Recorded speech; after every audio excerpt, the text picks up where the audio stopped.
Berjumpa kembali di mata kuliah Arsitektur Nusantara. Saat ini kita akan bicara tentang materi pilihan kedua, yaitu filsafat barat, kaitannya dengan teori waktu. Namun, sebagai judul paparan, judul materi adalah waktu dan konsekuensi filsafati. Sejatinya atau sebenarnya, ruang dan waktu adalah kesepasangan yang tidak terpisahkan. Namun untuk memperjelas logika rasionalisme yang cukup jamak berkembang di Eropa dan Amerika, kaitannya juga dengan arsitektur modern, maka pemahaman waktu dari filsafat barat dan teori waktu, saya pikir perlu ada ulasan tersendiri yang terpisah dengan pembahasan filsafat barat serta teori ruang. Kita akan mencoba melihat bagaimana rasionalisme akan mempengaruhi pemahaman waktu dan tentu saja akan mempengaruhi pemahaman meruang dan berhuni secara arsitektural. Pemikiran logis akan mencegah Anda membuang waktu untuk khawatir atau berharap sebagai sebuah antisipasi ketidakpuasan. Imajinasi di sisi lain hanya akan membuat Anda bersemangat yang tidak akan pernah terjadi secara realitas. Jadi ini pandangan dari Jodi Picoult, seorang penulis novel ternama di Amerika, yang sangat jelas bahwa cara berpikirnya adalah cara berpikir rasionalisme. Bahkan dalam quote ini, dia memandang bahwa imajinasi hanya sebuah ilusi. Walau telah dinyatakan tadi bahwa Jodi Picoult adalah seorang novelis. Terlihat bahwa semuanya harus terukur dengan secara cermat dan tertuang dalam pernyataan yang berpikir logis.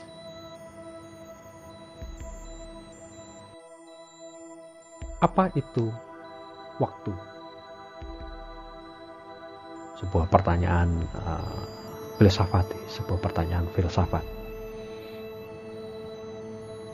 Waktu adalah sebuah ukuran yang mungkin dianggap paling tepat dalam memahami lampau, saat ini, dan masa depan.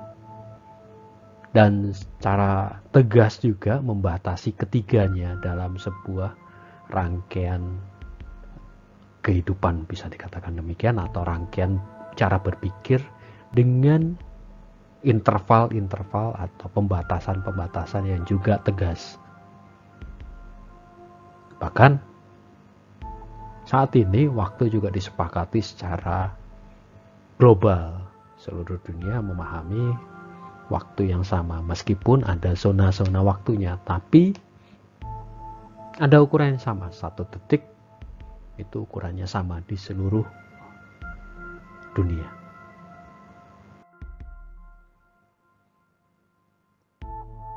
Kita bisa melihat deskripsi singkat dari introduction atau pembuka buku The Logic of Time, bahwa filsuf memahami waktu dengan cara yang logis, walau bisa dengan pendekatan yang bermacam-macam, dan menempatkan waktu sebagai struktur formal di dalam model teoretiknya,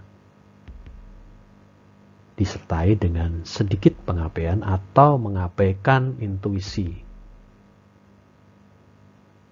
Cara berpikir atau struktur berpikir logis itu merupakan salah satu cara di dalam filsafat yang tidak beda dengan apa yang dilakukan oleh ilmuwan matematis atau ilmuwan fisika.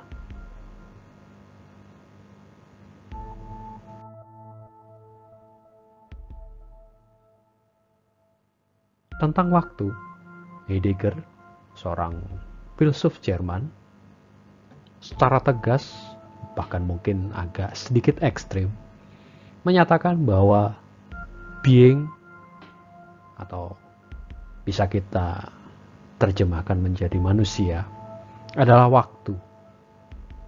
Dan waktu manusia terbatas dan berakhir ketika dia sudah meninggal. Pemahaman ini dapat diinterpretasi bahwa waktu kita manusia adalah ketika lahir hingga ketika kita meninggal. Atau Heidegger dalam pernyataan atau dalam naskah Being and Time dinyatakan dengan being toward death, manusia menuju kematian, sebuah proses atau sebuah perjalanan kehidupan manusia. Pemahaman di naskah Being and Time ini kemudian melingkupi seluruh cara berpikir dari Heidegger.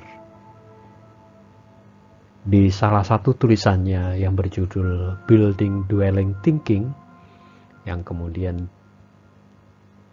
dikemas atau dimasukkan di naskah buku berjudul Poetry Language Thought, Heidegger kemudian membuat skema yang disebut dengan fourfold, lipatan 4, bahasa Indonesia yang mungkin tidak terlalu tepat, yaitu antara earth, sky, mortal, dan divine atau God. Di mana di antara keempat itulah manusia itu berhuni atau dwelling. Dwelling inilah yang kemudian diwadahi dalam building.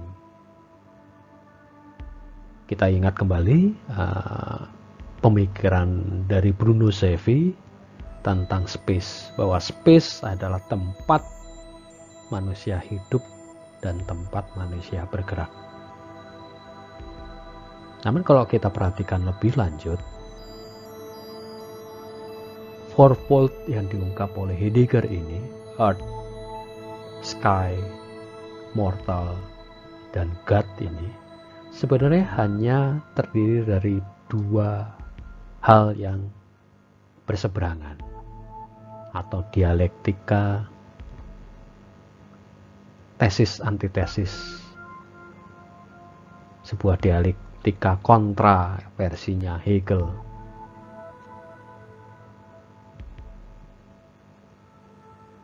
Kalau kita perhatikan dua gambar di bawah, baik yang sebelah kiri maupun sebelah kanan, sebelah kiri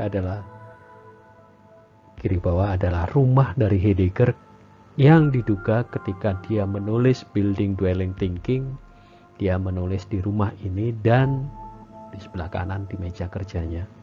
Jadi dari meja kerja ini dia bisa memandang perbukitan di depannya, sehingga disitulah terjadi dialog antara earth dan sky, antara dirinya dan God-nya. Dan kemudian dikembangkan menjadi tulisan Building Dwelling Thinking, sebuah pengalaman hidup, experience di ruang kehidupan bagi si Heidegger. Pemahaman ini yang dari konteks atau dari perspektif filsafat diadopsi oleh Christian Oberschulz, yang kemudian menyusun beberapa teori arsitektur yang tertuang dalam beberapa bukunya. Salah satu buku yang terkenal dari Oberschulz adalah Genealogy, yang berangkat dari bagaimana manusia berhuni atau dwelling, di mana mengacu pada keadaan topografi tempat manusia itu berhuni, keadaan alam sekitarnya. Dia mencatat tentang cahaya, light condition, dan sky as a natural. Bangunan itu sendiri, kita ingat building dwelling thinking, ada building di situ terkait dengan bagaimana manusia berhuni. Dan kemudian symbolic and essential meaning in the cultural landscape. Ada landscape budaya seperti apa di lahan itu. Itu yang kemudian dipahami sebagai genius loci. Dari pemahaman lokasi, lokus, loci yang sangat spesifik tersebut, Nobruscus kemudian mengembangkan pemahaman tentang ruang dan ruang hidup secara arsitektural, extensive space and architecture. Dan bagaimana konsep berhuni, konsep of dwelling.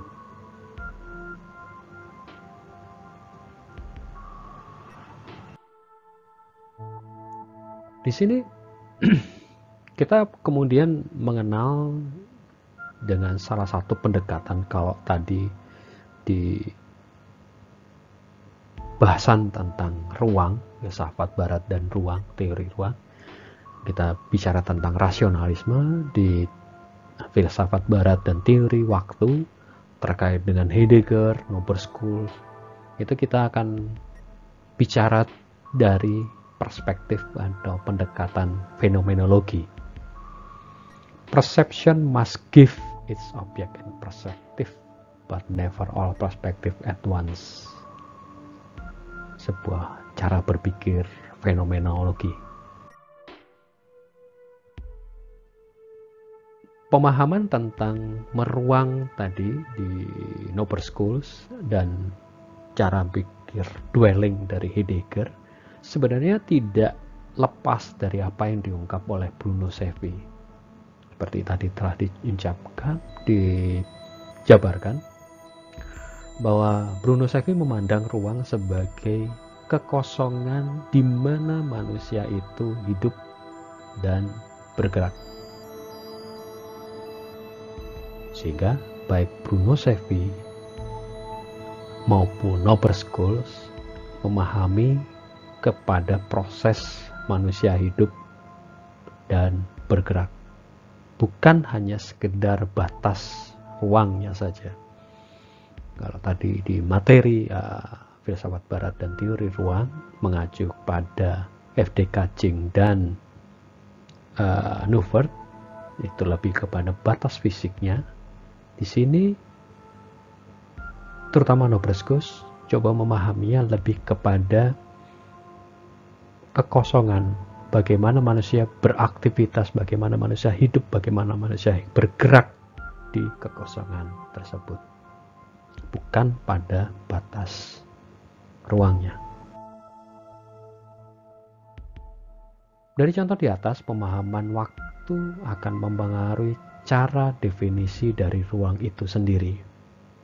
Ruang bukan lagi dipahami dari batas fisiknya semata, seperti halnya pendekatan rasionalisme, namun justru pada kemampuan mengakomodasi kehidupan manusia yang terikat oleh waktu hidup dari manusia tersebut.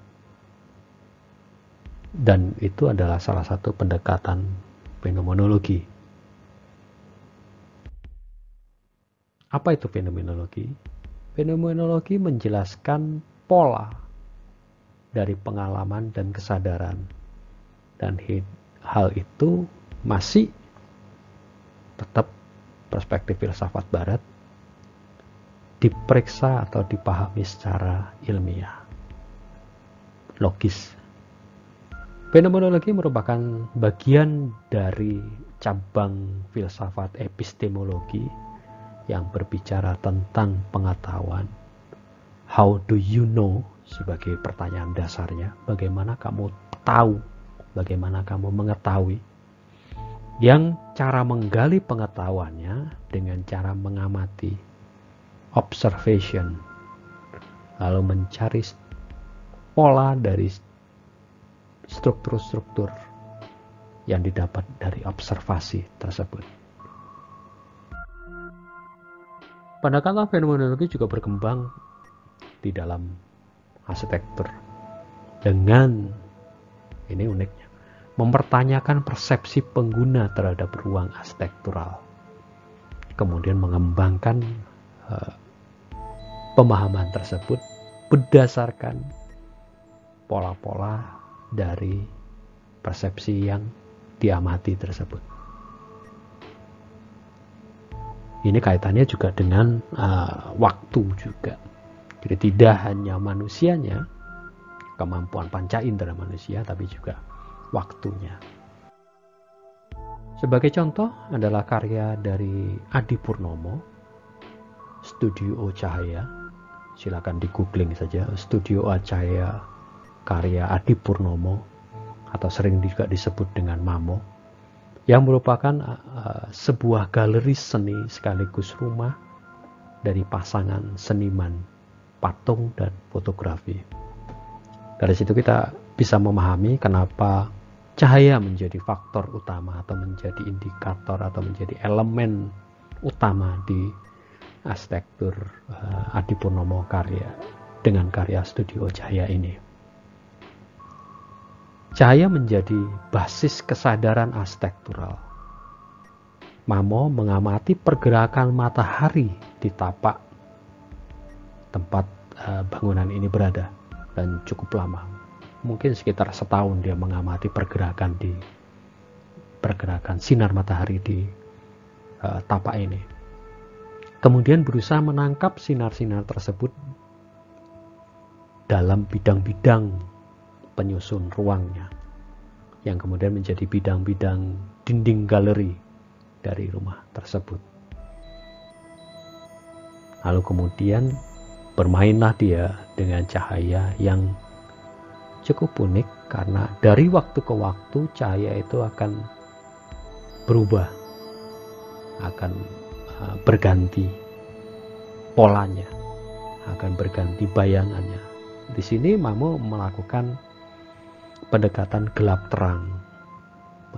Definisi ruangnya menjadi bukan hanya sekedar dinding, bukan hanya sekedar lantai, bukan hanya sekedar atap atau langit-langit, tapi justru ruang terdefinisi dari perubahan atau pergerakan sinar yang tertangkap di dinding-dinding galeri ini.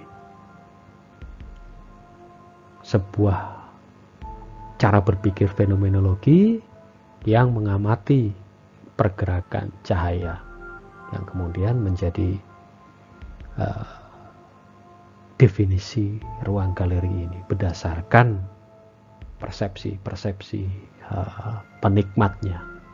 Jadi ruang terdefinisi dari persepsi penikmatnya.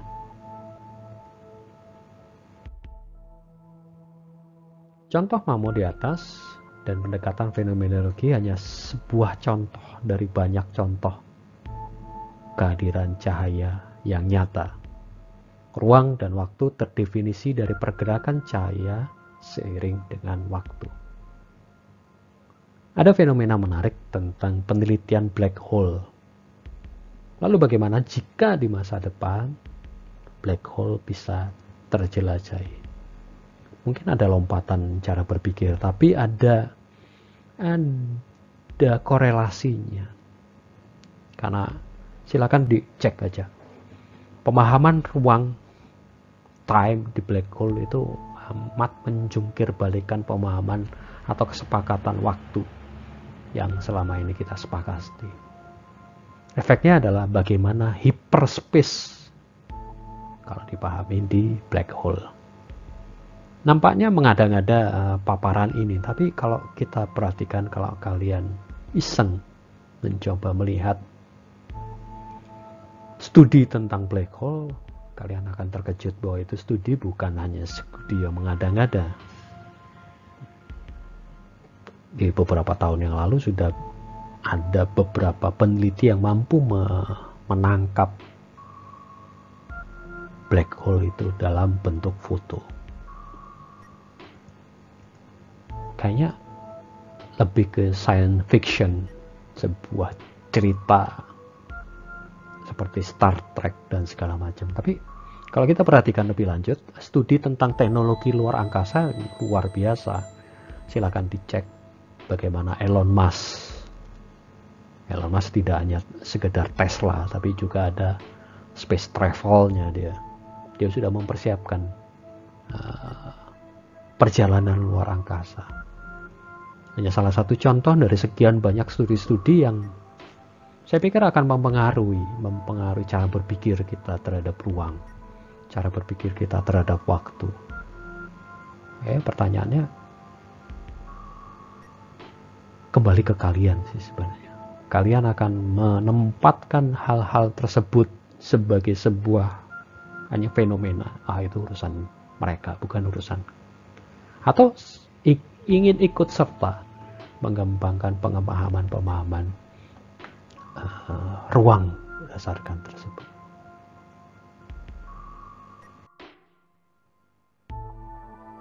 Kembali lagi ke arsitektur, apalagi ke arsitektur nanti ke Nusantara. Ini kita baru bicara ke tataran filsafat dan teoritik, belum ke praksisnya. Nanti akan muncul pertanyaan-pertanyaan ketika muncul praksisnya, contoh-contohnya. Di beberapa tempat, dialog antara orang di masa kini dan leluhur itu hal yang jamak di beberapa suku. Bahkan ada di beberapa suku mendatangkan arwah yang sudah meninggal ke dalam tubuh si arwah tersebut dan diajak berjalan. Apakah itu bukan black hole? Apakah bukan time traveler? Atau bagaimana? Jadi fenomena yang seakan mistis. Tapi itu fenomena nyata yang terjadi. Tinggal perspektif kita memahaminya bagaimana. Mungkin dianggap mistis kalau pendekatannya rasionalisme. Tapi bukan pendekatan yang aneh atau pendekatan yang luar biasa ketika dari sudut pandang fenomenologi. Tinggal hal itu menjadi dasar acuan kita mengembangkan arsitekturnya atau sekedar lah itu fenomena saja. Dan kita fokus kepada hal-hal teknis seperti yang diungkap di pendekatan rasionalisme. Tidak apa-apa, itu adalah pilihan berarsitektur. Materi-materi ini hanya benar-benar materi yang pembuka. Nanti kita akan lanjutkan di materi-materi berikutnya. Bagaimana teori, bagaimana filsafat dengan praksisnya, kita melompati teori. Atau bagaimana teori dengan terhadap praksisnya, baik yang ada di barat maupun yang ada di Nusantara. Materi-materi ini hanya materi wacana, silakan kalian kemudian berselancar, mengeksplor lebih lanjut. Oke, terima kasih sudah mendengarkan.